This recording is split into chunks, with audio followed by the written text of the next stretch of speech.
Estamos falando de vida de prosperidade e paramos hoje pela manhã falando sobre a primeira manifestação do reino de Deus que se dá no Éden, né? Deus, quando ele cria a humanidade, o desejo dele era ter uma família e estabelecer o seu reino, né? A partir do reino do Espírito, Deus cria o reino natural. Veja, de forma que aquilo que é visível veio a existir a partir daquilo que não se vê. Foi isso que nós vimos pela manhã. Então Deus estabelece, Deus que é Espírito, Deus que primeiro habita os céus, né? Os céus, os mais altos céus, são os céus do Senhor, né? É isso que o salmista diz, Salmo 115, 16.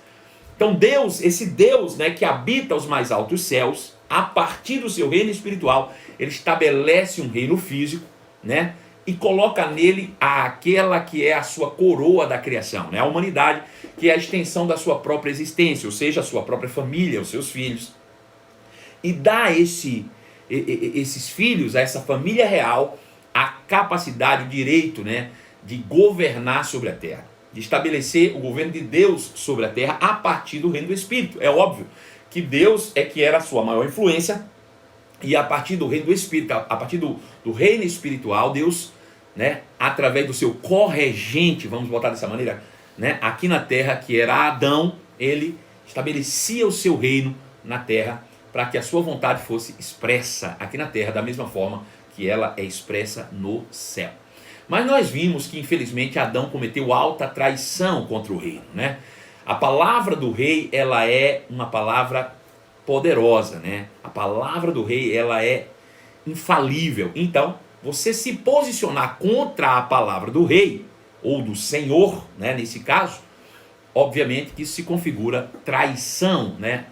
Rebeldia, né, contra o reino, né? Foi uma rebelião, né, do homem que era o príncipe regente da terra em relação ao reino de Deus, e perdeu, né, esses privilégios. Ele que era, né, a partir desse momento, o homem deixa a segurança do Éden, com todo o suprimento vindo da parte de Deus, deixa a bênção, deixa a graça, que é o fruto do amor de Deus, para experimentar o mal. Antes ele era abençoado e experimentava apenas o bem. Então o homem se torna maldito, conhecedor do mal, experimentou o mal pessoalmente.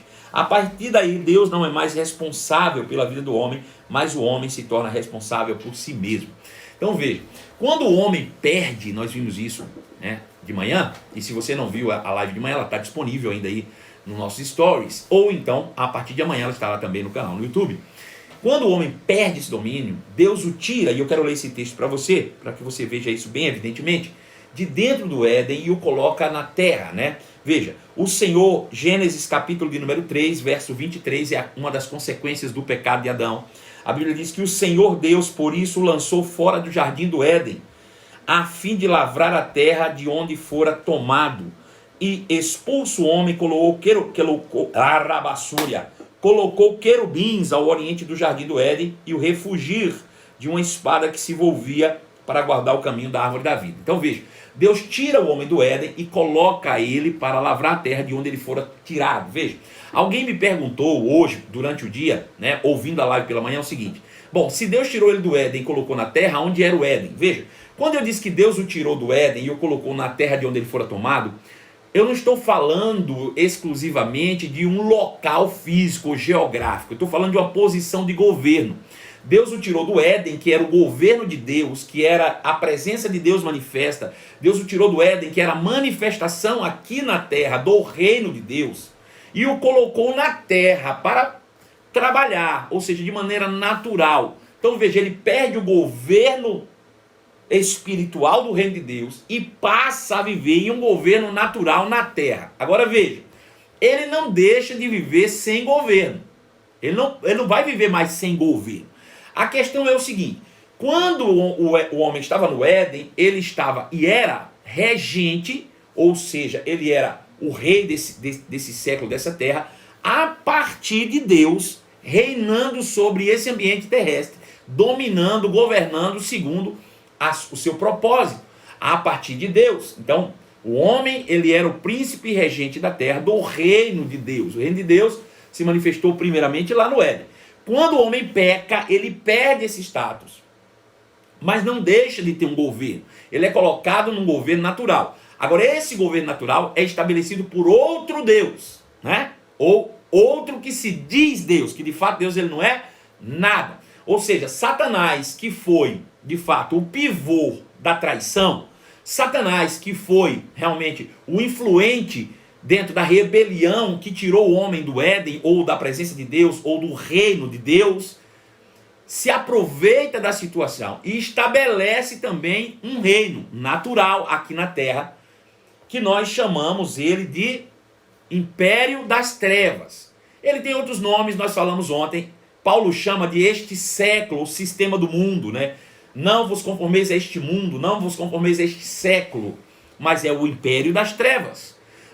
Nós vimos o salmista falando também sobre conselho dos ímpios, que também é a mesma coisa. Não, feliz é o homem que não anda segundo o conselho dos ímpios, ou esse mundo, esse sistema de mundo. Antes o seu prazer está na lei do Senhor, e nessa lei ele medita de dia e de noite. Veja, então esse adversário das nossas almas, que é Satanás, ele cria e estabelece o seu governo chamado Império das Trevas. Agora veja, o reino de Deus, que era regido pelo homem, uma vez que o homem se rebela, ele perde esse governo e passa a viver de maneira natural. Só que agora ele não é mais governo, ele é escravo em outro reino. Satanás o oprime e o escraviza como escravo do pecado. E ele passa a viver como escravo do pecado. Veja, aquele que era príncipe regente do reino de Deus, por causa de uma rebelião, por causa de, na contramão daquilo que Deus disse, se torna escravo no império das trevas. Ele que era príncipe regente do reino de Deus, se torna escravo do império das trevas. Agora veja, o reino de Deus também é chamado do reino da luz. Pelo apóstolo Paulo, pelo próprio Senhor Jesus, né? O reino da luz. Então veja, o império das trevas se contrapõe ao reino da luz. Então veja, agora, o que significa para nós, biblicamente, império das trevas e reino da luz? Veja, todas as vezes na Bíblia que aparece a palavra trevas e luz, de fato, ele não está se referindo a escuro e claro. Todas as vezes que aparece na Bíblia sobre trevas e luz, ele está se referindo sobre ignorância e conhecimento. Então, o império das trevas é o governo da ignorância. O governo da falta de conhecimento. E o reino da luz é o reino do conhecimento. É o reino que traz entendimento, clareza, por meio da verdade, que é a palavra de Deus. Agora veja, ainda que o império das trevas seja o reino da ignorância, Satanás nunca foi ignorante. Ainda que o império das trevas seja o reino da falta de conhecimento, Satanás nunca agiu sem entendimento. A verdade é que ele escraviza os seus súditos por meio da ignorância. Veja, ele levou por meio da influência na mente do homem, ao homem acreditar que ele não tinha o potencial que ele tem. Veja como é possível você enganar alguém dessa maneira. O homem que foi criado para ser governo do reino de Deus, por causa da ignorância em que vive, ele é escravizado como o escravo do pecado. Veja, alguém que foi criado para ser imagem e semelhança de Deus, governo do reino de Deus, por causa da ignorância na sua mente, ele é escravizado pelo pecado. Então o império das trevas é essa escravidão mental que rouba do homem a consciência daquilo que ele é, tem e pode fazer. É isso que Satanás faz. Ele vai com sugestões na mente humana, enganando, manipulando, dominando, para que o homem nunca chegue ao conhecimento da verdade. É por isso que Jesus, quando chegou para os religiosos, ele disse assim: bom, agora que vocês creram em mim, bom começo, permaneçam nas minhas palavras, se tornarão verdadeiramente meus discípulos, e então conhecereis a verdade, e a verdade vos libertará. Por que verdade? Porque Jesus é a verdade, a palavra é a verdade, e a Bíblia diz que nele estava a vida, e a vida é a luz dos homens. Então a verdade, ela traz luz e entendimento. A Bíblia diz que a palavra de Deus, que é a verdade, ela traz luz e entendimento aos simples. Veja, a palavra é a única arma poderosa e a única coisa que o diabo tem medo. É por isso que ele faz de tudo para você não receber a palavra. Porque ele sabe que uma vez que você receber a palavra, você vai ser liberto da escravidão que ele te submeteu. Então veja, a partir dali, o império das trevas passa a operar por meio da ignorância, por meio da falta de conhecimento. Satanás, ele tem interesse de que você não chegue ao conhecimento da palavra. É por isso que Jesus diz o seguinte, que quando o semeador semeia a palavra, parte dessa semente cai na beira do caminho. Ele diz, é Satanás que vem e rouba. Por que Satanás está tão interessado em roubar-lhes a palavra? Porque ele sabe que se não for a palavra, se você não tiver a palavra, você vai viver na ignorância, ou seja, aprisionado no império das trevas. Essa que é a verdade. Então ele faz de tudo para roubar a palavra. Ele diz que outra, né, são as palavras que caem em terreno pedregoso.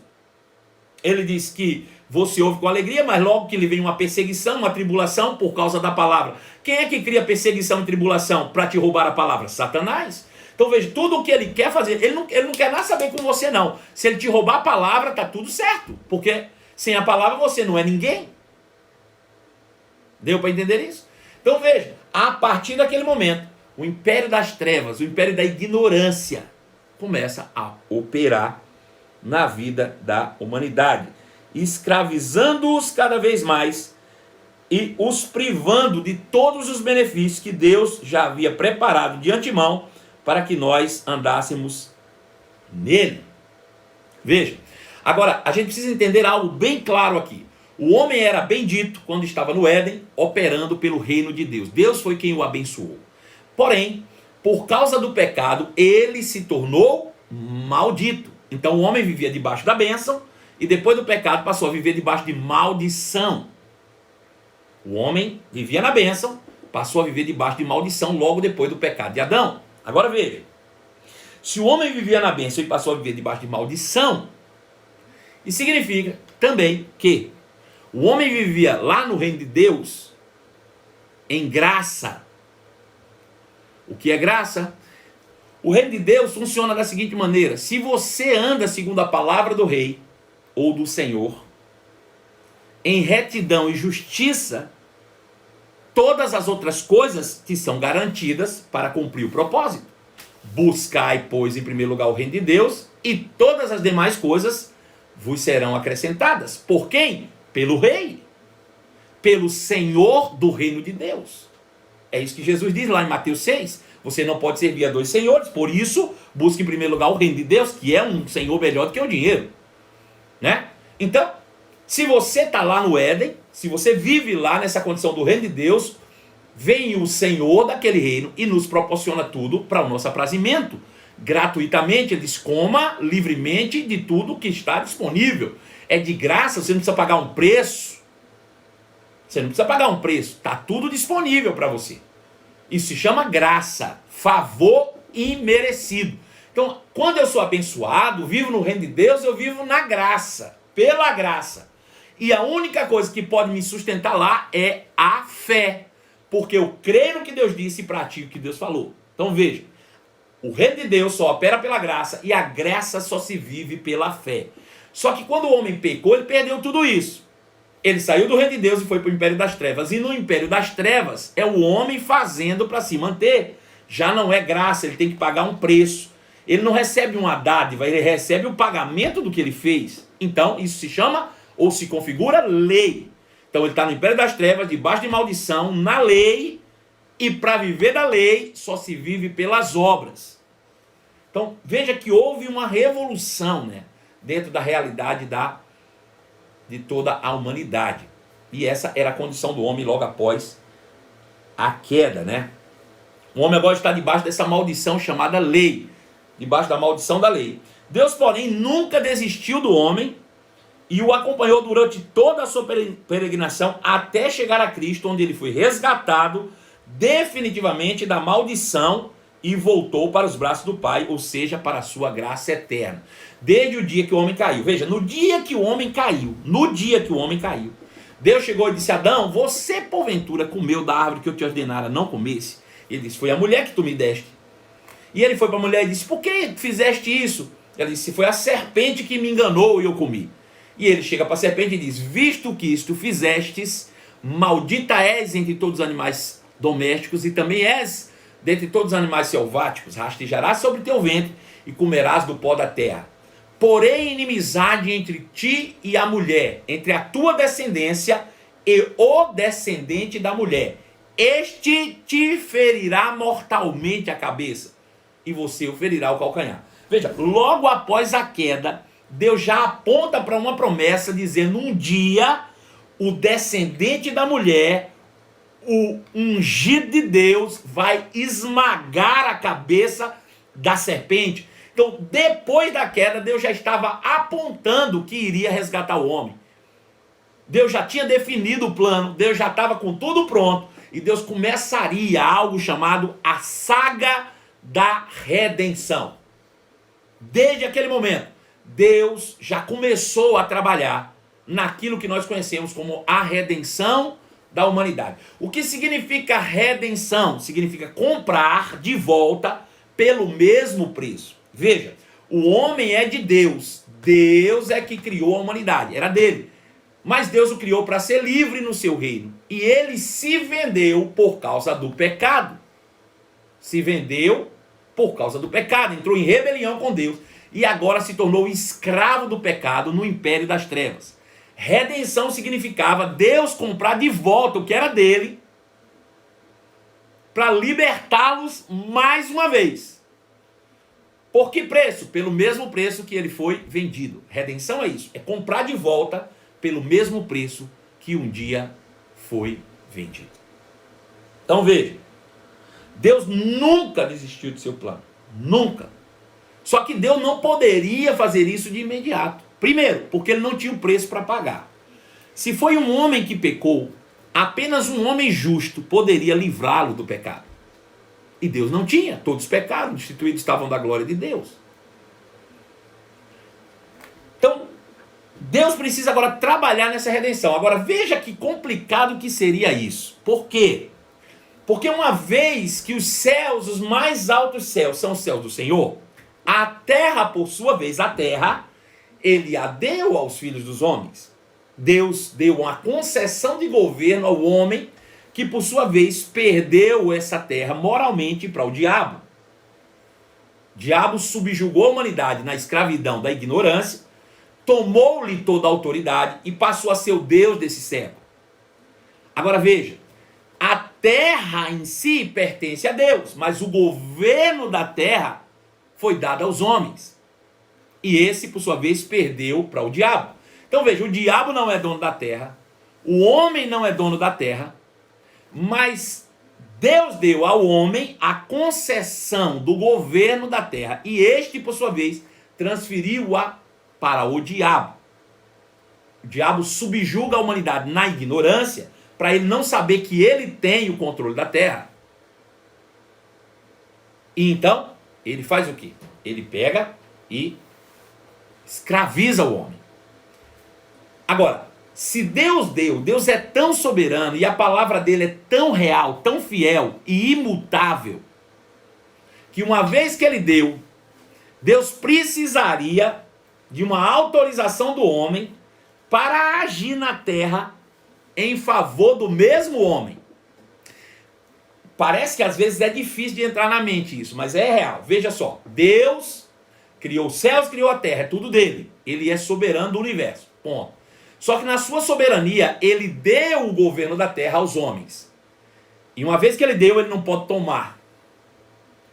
Então, para que ele agisse na terra em favor do homem, uma vez que o homem está escravizado na ignorância, Deus precisava legalidade, ou seja, uma autorização do homem para poder atuar na terra em prol da redenção.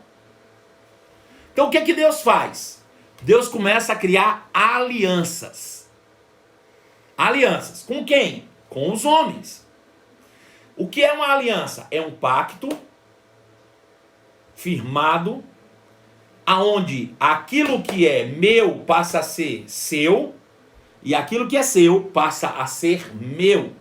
Quando entramos em um pacto, em uma aliança, as coisas se tornam em comum de ambos.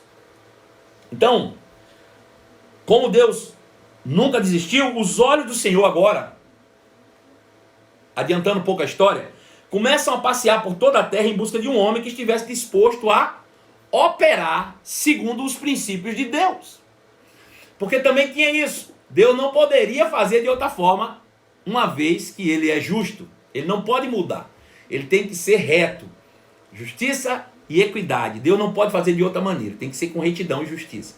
E Deus só sabe fazer de uma maneira. Só estabeleceu tudo para ser feito de uma forma. Pela fé. Nós vimos isso na live pela manhã. Que o modelo de restauração, a ferramenta usada e a técnica tem que ser a mesma para que se haja perfeição na restauração. Então, se o universo foi criado pela palavra de Deus, de forma que aquilo que era visível veio a existir daquilo que não se vê, ou seja, pela fé, logo a restauração também precisava ser pela fé.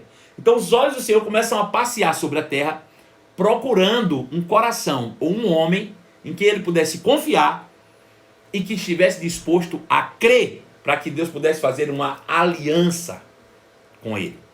Então, os olhos de Deus recaem sobre Abraão e Deus faz com Abraão uma aliança. Gênesis capítulo 1, capítulo 12, verso de número 1 a 3. Eu quero ler com você isso. Gênesis 12, de 1 a 3. Diz assim: Disse o Senhor a Abraão: Deixa a tua terra natal, seus parentes e a família do seu pai, e vá à terra que eu lhe mostrarei. Farei de você uma grande nação, o abençoarei e o tornarei famoso, e você será uma bênção para os outros. Abençoarei os que te abençoarem, e amaldiçoarei os que te amaldiçoarem. Por meio de você, todas as famílias da terra serão abençoadas. Eu quero que você preste bem atenção em cada palavra proferida por Deus a Abraão. Primeira coisa, Deus disse: Abraão, sai da tua terra, da tua parentela e vai para uma terra que eu vou te mostrar. Veja, qual foi a primeira coisa que Deus deu para Abraão? Quem é capaz de me responder aí? Qual foi a primeira coisa que Deus deu para Abraão? Deus deu o que para ele? Dinheiro? Foi o quê? Quem é capaz de me dizer? Pedro Pacífico, sabe? Qual foi a primeira coisa que Deus deu para Abraão? Uma palavra. Uma palavra. Deus deu a palavra. Ele disse: sai da tua terra, da tua parentela e vai para uma terra que eu te mostrarei. Farei de ti uma grande nação, te abençoarei e em ti serão benditas todas as famílias. Deus deu uma palavra. Agora eu te pergunto, Abraão ouviu o que Deus disse ou não? Ouviu ou não? Ouviu, Pedro? Ouviu. Ouviu. Abraão ouviu. Agora eu te pergunto, o que é gerado quando eu ouço a palavra de Deus? O que é que vem pelo ouvir e o ouvir pela palavra de Deus? Quem pode me dizer? Todo mundo sabe aí, né? O que é que vem pelo ouvir e o ouvir pela palavra de Deus? Quem pode me falar? Rapidinho aí. Vamos lá. Fé, Vivi. Isso mesmo. Vitória Calixto falou aí. Fé. Então veja. Quando Deus deu uma palavra para Abraão, Abraão creu em Deus, aquilo gerou fé no coração. Pronto. Ele já tem agora a ferramenta e a técnica para começar a restauração do plano original de Deus. Né? Abraão creu em Deus. E a prova de que ele creu é que ele saiu da sua terra, da sua parentela, e foi para a terra que Deus havia mostrado. Agora, essa é a primeira coisa. Segunda coisa, a Bíblia diz que Deus faria dele uma grande nação e o abençoaria, tornaria famoso, e ele seria uma bênção. Abençoaria os que abençoarem, amaldiçoaria os que amaldiçoarem, e por meio dele todas as famílias da terra. Veja, primeira coisa, lembre-se que toda a humanidade agora está debaixo de maldição. Mas Deus disse: se você crê em mim, na minha palavra, nós vamos fazer uma aliança, Abraão, e você crendo em mim, nessa aliança, ouvindo, fé vai ser gerada no seu coração. E eu, por causa da tua fé, vou te tirar da maldição e vou te fazer uma bênção. Eu te abençoarei. Deus só poderia abençoar Abraão porque Abraão era maldito. Ele estava na condição de maldito que todos os seres humanos estavam por causa do pecado de Adão. Mas por causa da fé que ele teve em Deus, Deus o tornou bendito no meio de um mundo maldito. Deu para entender isso? Só que lá em Romanos, capítulo 4, verso de número 6 em diante, contando a história de Abraão, diz que Abraão creu em Deus e isso lhe foi creditado por justiça. Abraão creu em Deus e isso lhe foi creditado por justiça. O que significa justiça? Retidão diante de Deus, uma condição aceitável de viver. Veja, ele creu em Deus, isso lhe foi creditado como justiça, então Abraão se torna justo em meio de um mundo maldito.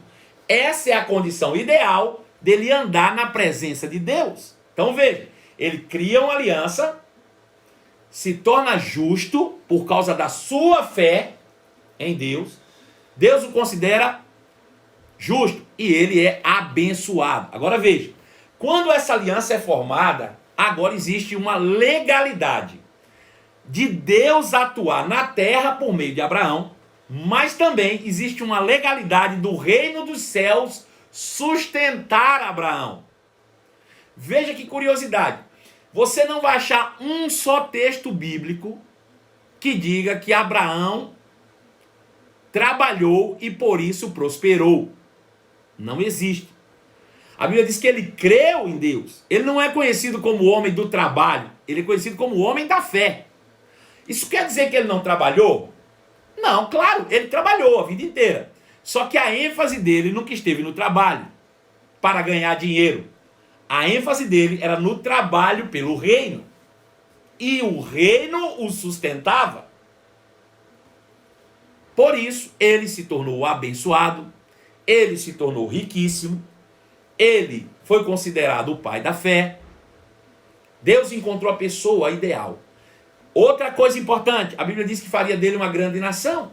Então existia uma promessa sobre ele, do qual o seu descendente geraria descendentes. E isso aconteceu quando Deus, já na sua velhice, lhe deu um filho chamado Isaac. Esse seu filho Isaac teve 2 filhos, Jacó e Esaú, o qual Jacó foi escolhido por Deus, teve seu nome trocado para Israel, o qual teve 12 filhos, e o seu próprio nome deu nome à nação de Israel. Então Deus cumpre a sua promessa em Abraão, tornando uma grande nação. Mas perceba que não termina aí. A Bíblia diz que essa nação é que traria a semente da restauração completa. Quando ele diz que nele, ou através dele, seriam abençoadas todas as famílias da terra. Bom, aí é que entrou um problema. Por quê? Porque alguém entendeu o conceito errado. E conceito é uma coisa poderosa. Quando você entende errado, você tem um problema. Veja, Deus disse: Abraão, eu vou te abençoar, vou te dar um filho sobrenaturalmente. Esse filho vai gerar filhos, você vai ser feito uma grande nação, e dessa nação nascerá a semente da restauração para abençoar todos os habitantes da terra. Então, o papel fundamental do povo de Israel era preparar a terra para que a semente da salvação, que é Jesus, nascesse a partir deles, e desse nascimento do rei ungido, que é o descendente da mulher, que esmagaria a cabeça da serpente e livraria para sempre a humanidade da escravidão, a partir daí, a nação de Israel seria a luz do mundo e o sal da terra. Só que como eles viram que Deus fez promessa com eles começaram a achar que Deus era exclusivista para eles. E eles criaram uma religião para dentro. Agora veja, Deus nunca disse que restauraria uma religião, porque uma religião nunca existiu. Deus queria restaurar o reino, e não uma religião. E o povo de Israel não entendeu. Então eles criaram a religião judaica, que a partir da religião judaica nasceram um monte de outras religiões. Tudo por causa de um egoísmo, de não entender corretamente o conceito. Quando Deus disse para Abraão, sai da tua terra, sai da tua parentela, eu vou te fazer uma bênção, vou te fazer de você uma grande nação, e em ti serão abençoadas todas as famílias da terra. Eles não entenderam isso. E eles acharam que Deus estava criando uma religião para eles, exclusivista para eles. Perderam o conceito da coisa. Agora veja, vamos avançar aí.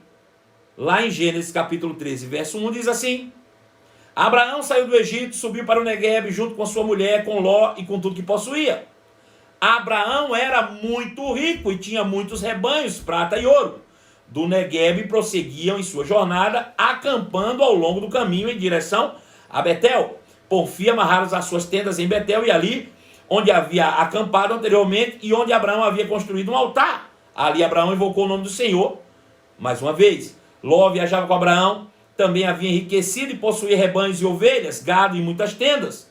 Os recursos da terra, porém, não eram suficientes para sustentar Abraão e Ló, com todos os seus rebanhos vivendo tão próximo um do outro. Logo surgiram desentendimentos entre os pastores de Abraão e os de Ló. Naquele tempo, os cananeus e os ferezeus também viviam na terra. Então veja o que aconteceu.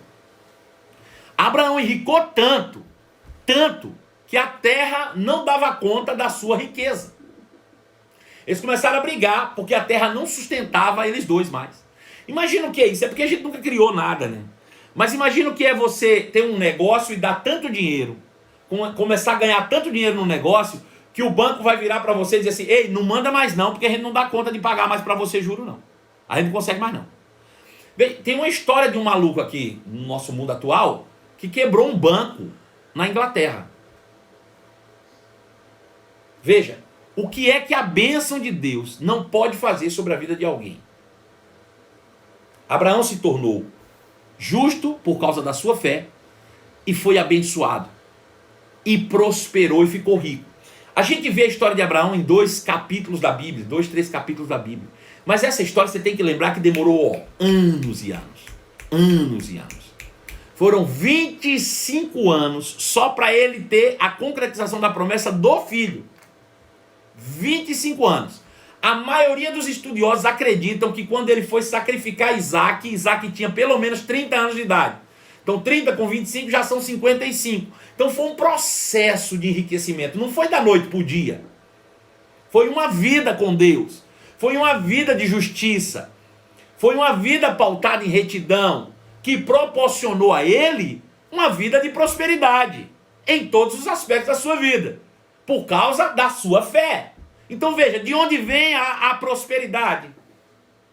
De onde veio a prosperidade de Abraão? Quem pode me dar uma resposta plausível aí? De onde veio, de onde foi levantada toda a prosperidade de Abraão? De onde veio? Quem pode me responder isso?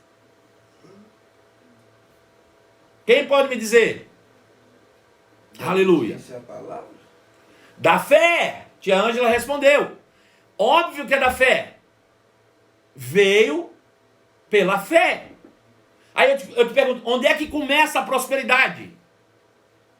Na fé, na palavra. Para ter fé tem que ter palavra, senão não tenho no que crer.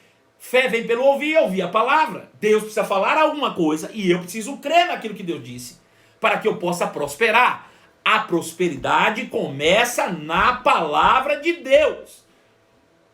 Ponto final. Não é com o homem fazendo alguma coisa para ser próspero, é com Deus fazendo alguma coisa.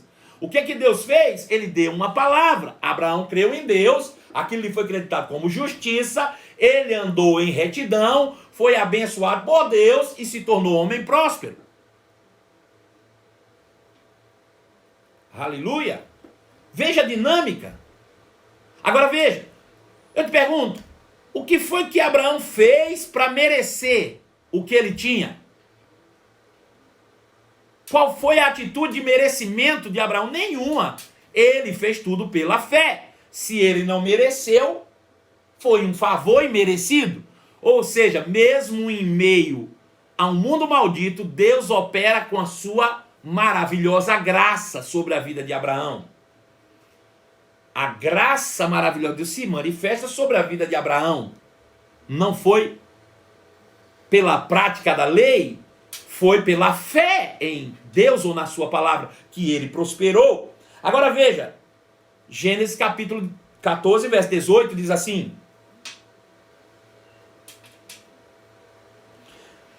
Melquisedeque, rei de Salém e sacerdote do Deus Altíssimo, trouxe pão e vinho e abençoou Abraão, dizendo: Bendito seja Abraão pelo Deus Altíssimo, Criador dos céus e da terra. E bendito seja o Deus Altíssimo, que derrotou seus inimigos por você. Então, Abraão entregou a Melquisedeque o dízimo de todos os bens que ele tinha. Para aqui um pouquinho, vamos pensar aqui. O dízimo surge pela primeira vez na Bíblia nesse momento. Agora eu quero que você fique atento, porque tem outra coisa que surge aqui também. Diz assim: Melquisedeque, rei de Salém, sacerdote do Deus Altíssimo, trouxe pão e vinho. Peraí. Aparecem duas coisas nesses mesmos versículos aqui. Primeiro, Melquisedeque traz pão e vinho. E Abraão traz os dízimos. O que significa pão e vinho? Quem pode me dizer qual é o significado do pão e qual é o significado do vinho? Alguém já disse a ceia. Sim, mas o que significa individualmente? O pão significa algo e o vinho significa algo. Quem pode me dizer o que? Quem pode me dizer o que significa pão e vinho? Ceia, sim, mas individualmente. O que significa o pão? Significa o vinho. Os elementos, significa o quê? O vinho significa o sangue. E o quê? Corpo e sangue. Espera aí um pouquinho. O pão significa o corpo. O sangue, o vinho significa o sangue. Corpo e sangue de quem? De Jesus? Pois bem, Jesus não tinha morrido, não, pelo menos não fisicamente. Né? Aí você vai dizer: era um cordeiro que foi morto para salvar o povo da escravidão do Egito. Ei, nem tinha o povo no Egito ainda. Isso foi antes. Bem antes. De fato, significa o corpo e o sangue de Jesus. Agora, por que já estava sendo demonstrado pão e vinho lá? Porque já se havia, de fato, uma proclamação e a forma como a redenção seria estabelecida. Eu quero te mostrar isso em Gálatas, capítulo de número 3, versículo de número 8. Gálatas, capítulo 3, verso 8, diz assim: As Escrituras previam esse tempo em que Deus declararia justos os gentios por meio da fé. Ele anunciou o evangelho a Abraão há muito tempo. Há muito tempo, quando disse: todas as nações da terra serão abençoadas por seu intermédio. Ou seja, Abraão conhecia o plano da redenção. Quando Deus disse: em ti serão benditas todas as famílias da terra, Deus disse: eu vou te dizer como. E Abraão creu em Deus antecipadamente, e aquilo lhe foi creditado por justiça. Justiça baseada na morte de alguém e no derramamento de sangue. Quantos milhares de anos antes Deus havia pré-anunciado o evangelho a Abraão? Aí Abraão creu em Deus e aquilo lhe foi creditado como justiça. Veja, se Abraão creu em Deus ao ponto de celebrar a sua vitória por meio do corpo e do sangue, o que é que nós não podemos fazer hoje, uma vez que Jesus já morreu e já ressuscitou? Me diga. Como é que nós não vamos prosperar? Agora veja, a Bíblia diz no mesmo versículo que está falando sobre a ceia, diz que Abraão também trouxe dízimos. No mesmo texto, praticamente nos mesmos versículos, está a ceia e o dízimo. E eu te pergunto: por que cargas d'água hoje o povo quer tirar o dízimo da Bíblia? Me diga. Se vai tirar o dízimo, vai tirar também a ceia. Porque uma coisa está conectada à outra. Agora, vamos entender algo. Abraão já era rico. Abraão já tinha prosperado, já tinha triunfado, já tinha vencido. Aleluia. E trouxe os dízimos. Eu te pergunto, Abraão trouxe os dízimos para ser próspero? Ou Abraão trouxe o dízimo porque já era próspero? Quem pode me responder? Abraão trouxe o dízimo para ser abençoado? Ou Abraão trouxe o dízimo porque já era abençoado? Quem pode me dizer isso? Abraão trouxe os dízimos porque era abençoado ou porque queria ser abençoado? Abraão trouxe o dízimo para ser próspero ou porque já era próspero? Quem vai me responder? Já era próspero. Já era próspero.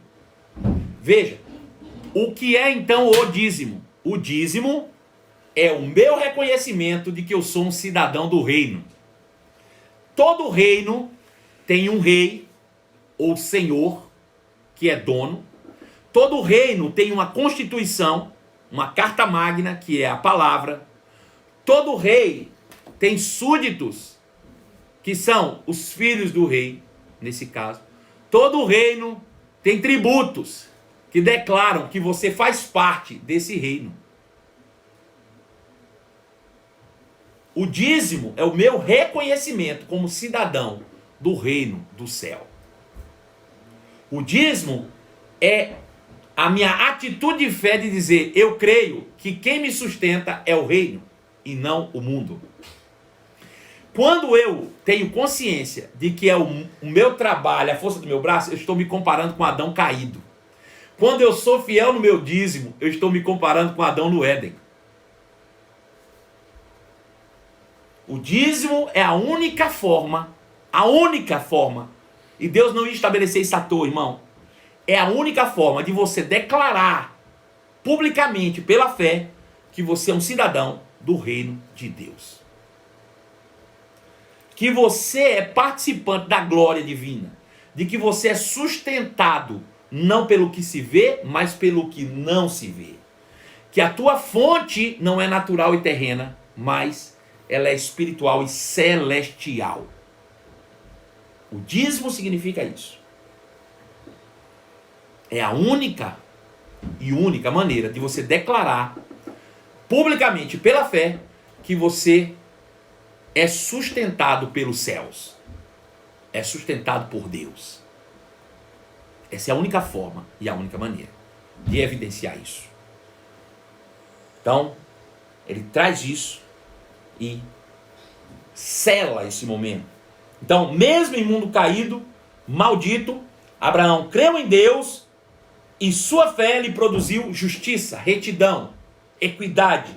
Uma vez justificado, passou a andar com Deus e a desfrutar da prosperidade do reino que vem dos céus. É como se Deus tivesse aberto uma janela de acesso entre o céu e a terra para que Abraão, mesmo debaixo de maldição, pudesse ser abençoado. Mesmo sendo maldito, ele desfrutava da bênção de Deus. Aleluia. Abraão experimentou isso. É por isso que ele é pai de todos aqueles que têm fé. O nosso exemplo é Abraão. É Abraão que é a referência. Né? Quando a gente olha para o povo lá depois de Moisés, né? Alguns até tentaram, como Davi, que teve muitas percepções, mas a maioria se voltou para a religião. Abraão não. Abraão nunca criou religião. Abraão nunca teve religião. Nunca. Nunca. Ele vivia aspectos legais do reino, porque ele estava em aliança. Quando Abraão entrou em aliança com Deus, ele não apenas estava dando legalidade a Deus para agir em favor dos homens, através dele, como Deus precisou abrir as portas do céu para abençoar Abraão, por causa da aliança.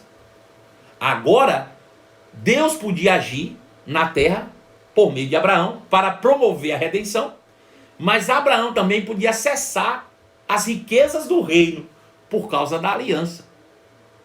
Veja que coisa poderosa. E essa é a mesma aliança que foi firmada depois em Cristo e hoje nós celebramos com pão e vinho. Aí nós queremos celebrar com pão e vinho, mas não queremos o benefício de sermos declarados cidadãos do céu por meio dos nossos dízimos. Refutamos. O dízimo é da lei. Não, irmão, nem existia lei aqui ainda. Abraão não viveu na lei não, meu irmão. Ele não estabeleceu religião de nada.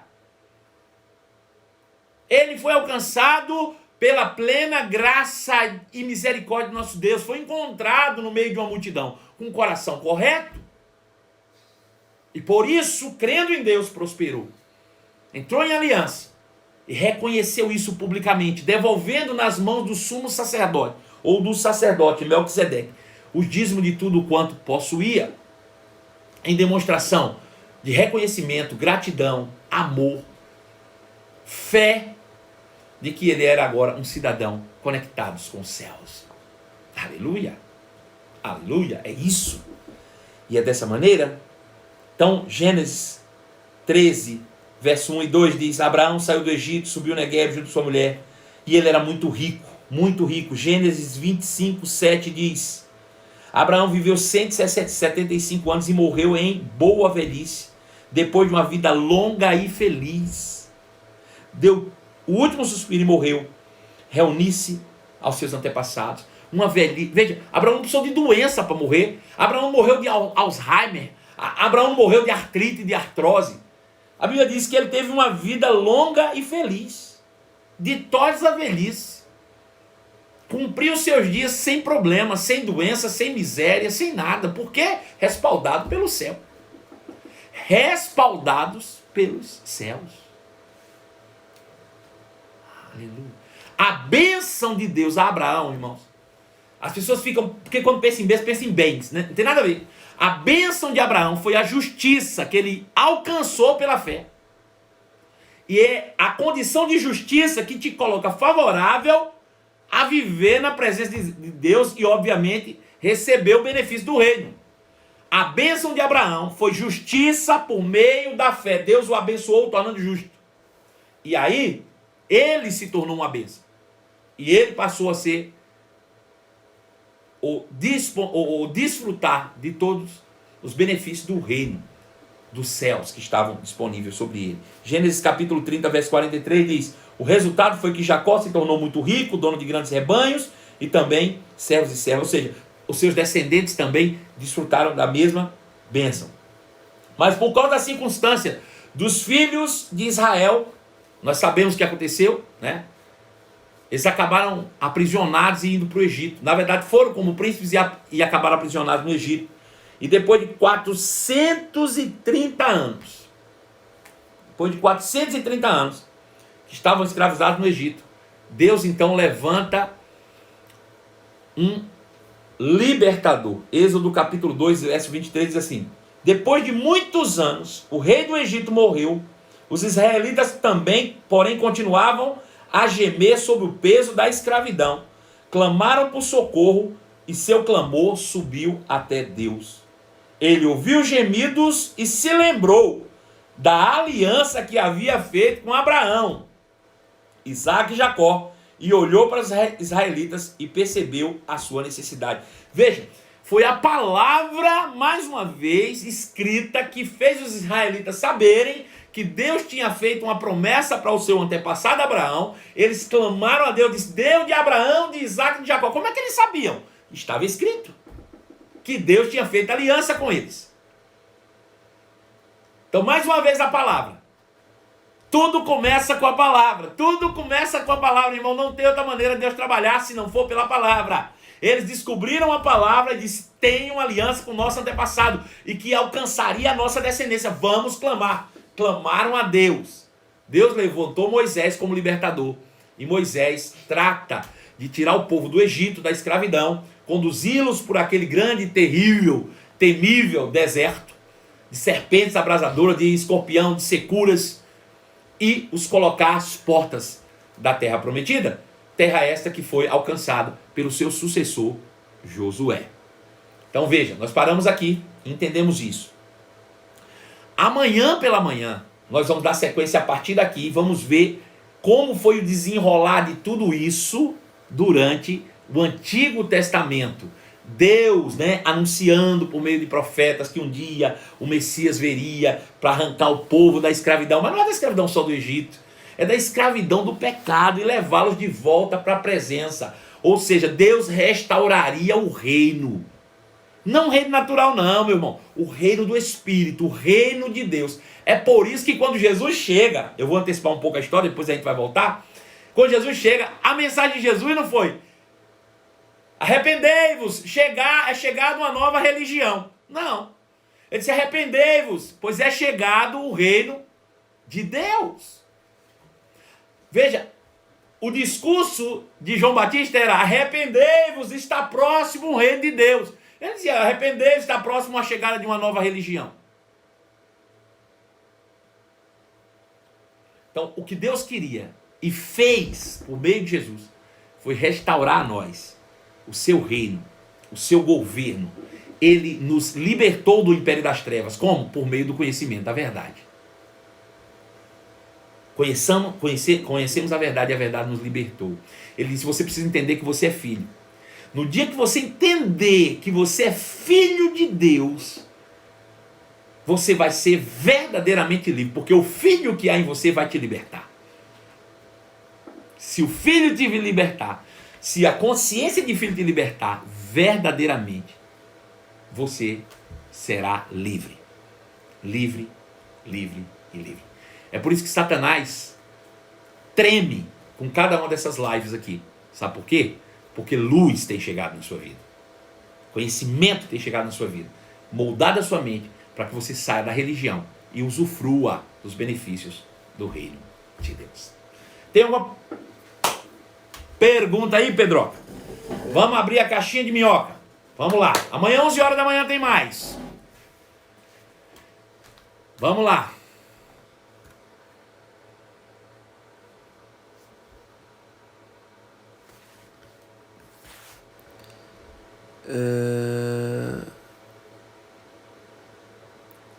Se você não cumpre a graça, quebra a aliança, baixa aí um pouquinho.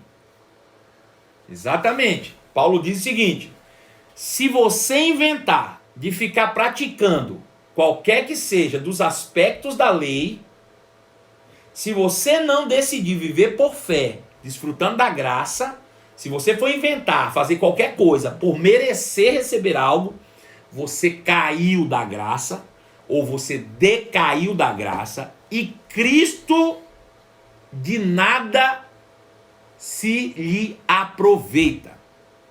Ou eu defino algo e vivo pela graça, ou eu vou estar constantemente aprisionado no império das trevas. A graça é a única condição de viver no reino de Deus. Próxima pergunta.